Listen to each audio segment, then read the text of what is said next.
Crazy Town Podcast. I'm Jonas. I'm TNT Dynamite, the explosive one. Let's crack into another one. TNT. Yo. You know, have you got some of them spam text messages where it'll just be like, hey, bud, you still on for Thursday? Brother, yes. All the time. Yeah, and they get real crazy. The time. Because, like, I still have an Ohio phone number. So, like, I get them from Austin, and I'm like, I know y'all was lying because I don't know nobody, you know, whatever. But then they started coming from Cleveland numbers and shit too. like which makes sense because you have an area code there, so obviously you're gonna see Eric. Most of the time when I get one from Cleveland, because I used to have a Cleveland number too. I got a 216 there. I'm like, I know this is nobody. Joke's on you. I don't know anybody from Cleveland. Exactly. If I got their number on my phone, if I do, yeah. The ones asking me if I have a prescription to pick up or something, like, stop it. Yeah, right. So there was a guy. It was a 35-year-old Chinese man. He was arrested in Bangkok, Thailand. He was driving around in a van with an SMS blaster, which is like text messaging. A 3-kilometer radio sending 1 million SMS per hour. So any phones within the range 3 kilometers of his car, he was sending out 1 million texts per hour. And what the text said was, your 9,268 points are about to expire. Hurry up and redeem your gift now with a URL link that was a phishing link. So if you're sending out 1 million an hour, you're going to get probably 100 clicks because people are stupid. Yeah. Somebody's a kid. An old person. A kid, yeah. Like, oh my God, my points. I don't want my points to expire.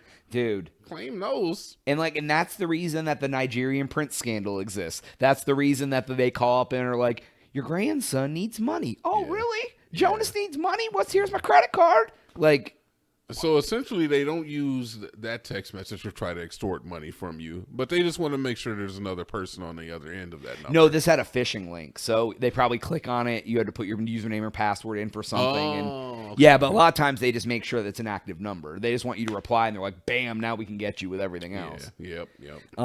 Active number, all right. Now so, PSA for y'all.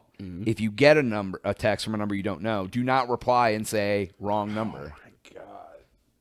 This is taking me back, man. Last time I made the Cleveland trip, I actually had to explain this shit to my mom. It's so crazy that she's like, I keep getting these texts and I keep just saying, sorry, honey. She was getting phone calls and she would answer them. And then they would try to tell her about something that she didn't have or something she didn't own or about an offer. And she'd be like, don't call me about this anymore. I'm like, you have to stop picking up the phone for those people. Yeah. Because they're and just block going to the number. Yeah. Block the number and stop picking up the phone for them. If you don't recognize the number, don't pick it up. I'm like, but sometimes it's the hospital or a doctor or something because she's old. So she has to pick it up. But they'll leave a message and you can call back. That's what I do. If any number calls me that isn't in my phone that I don't know it's coming. That's a lot of work for a 1,000-year-old woman, man. She can't be making. That's a lot of extra effort. For me and you, that's easy. I don't mind not answering the phone. Yeah. She missed a phone call. It's like 10 minutes off of her life because she got to make a call back. Just saying. You know what I love is when they do answer and they're like, "Hi, I'm calling from Sprint," and I'm like, "Okay," and they're like, "I need you to verify your info." I'm like, "No, I'll call you back." Like, that's like the most asinine thing. Like, they call you and they want you to verify your info for them. I'm like, get off my phone. Brother, I don't know why they even try. I don't know. It's so crazy to me that there's seriously people who make a living off of doing this. Oh yeah. People who just make a living off of scamming people. Who's that guy that does the scam? He acts like the old lady. Oh, you talking about Kitboga? Is that him? Yeah. That's blowing up too. We're talking about independent media, and I've noticed a big blow up in a lot of people doing the Kitboga where they just waste the scammers' time. Essentially, they'll sit up there and just make content out of them wasting these scammers' time. People love it though. Yeah, and they're making money because of the viewers are donating or whatever, and honestly, they're doing the Lord's work. I've been watching a lot of the guys who go out and catch predators. Oh yeah. Yeah, that's been enjoyable. So tell me about that. Tell the audience about it a little bit. I want to hear what's up. To hear about I do. I don't know, man. I don't know how I necessarily feel about it. It's kind of like a gray area. So essentially, these guys will go on like Telegram and stuff, which is notorious for Pedos. the trading of that type of material. Yeah, and they'll essentially like set up sting operations where they'll I can't really call it a sting operation because if you engage with something like that, you probably need to be, but they'll pretend to be, a person who should not be talked to, a little too young, and then they'll try to lure guys in to speak with them. I wouldn't even say they lure; they just like say hello or something. And these guys end up go, being by the way, I'm 10, and they're like, that's okay. Yeah. And then after they've established like either, like a couple of weeks of like speaking with this person, and they've gotten all of like the guy has sent pictures of himself,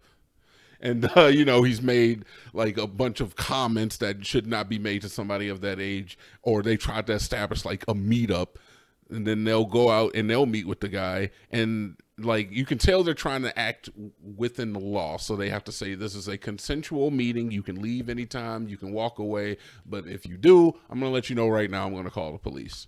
And then at the end of it, they always call the police anyway. Oh yeah. Yeah, the reason that I feel like it's a gray area, I guess, is only because it's hard to know. A lot of the people that they interact with are not very smart. They're on Obviously like the lower end of the intelligence gradient. Like, are they borderline mentally disabled?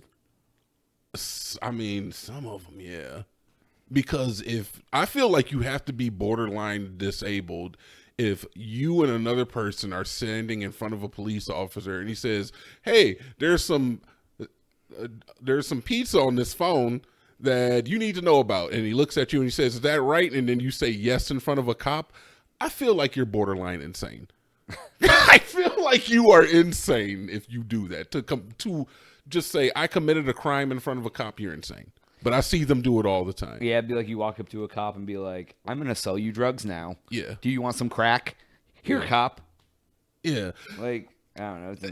So my idea is like if some of these individuals, now there's been a lot of individuals that he has done videos on where they are like just like monsters and they need to be put in prison. Right. I think a lot of people just would benefit from a mental health checkup to like, unless you're like, I mean, it's a crime to save the pictures. It's a crime to like obviously try to meet up with somebody. And if you do something like that, right. Yeah. But if they're a non-offending person, I feel like there should be a gateway to help those individuals. Yeah. I don't know. It's like I said, it's a very gray area thing. I kind of feel like he just jumps on these. They need to be off the internet regardless. Yes. Like, do they need rehabilitated? Do they need whatever? Yeah. I mean, that's another. It's the same thing as any criminal, man. Like, right? Like, if you're gonna rob somebody, like, are you robbing them because you're a shitty person? Are you robbing them because you're in need? Yeah. I mean, I don't know what. I mean, that doesn't really fall in the same suit as like someone who's a pede. But like, I'm not like pro pede. I'm not that. I'm definitely not that. Nah. I just want people to get help. And I don't feel like the justice system is necessarily going to provide that. And if you get caught up with jail and they're going to get the shit beat out of them. Exactly. And they're not going to hook you up with a psychiatrist that's going to fix it. And then you serve your time and you walk out and you got the same problem. You might not make the same mistakes, but you got the same problem. The problem does not get fixed in the justice system. You're just marked with a scarlet letter. Nobody has any respect for you, So yeah, I'm not saying is that anybody who commits a crime like that should have anything but the utmost amount that the law can give them. Burn them all in hell, as far as I'm concerned. Burn them all in hell. But so yeah, man, I agree. That. Alex Jones, yeah. Alex Jones. Was that this episode? I don't know. I think it was. Or was this the crypto kid? No, we were talking about Alex Jones and okay, all right. I think so. All right. No, we talked about the text message scammer. Oh, that's right. This is a text message scammer. We were talking about scammers. Okay, cool. Yeah, I love it. Yeah. Anyways, I don't remember. We know. Go to thecrazytown.com and subscribe for Jonas. Professionals. TNT. Oh yeah.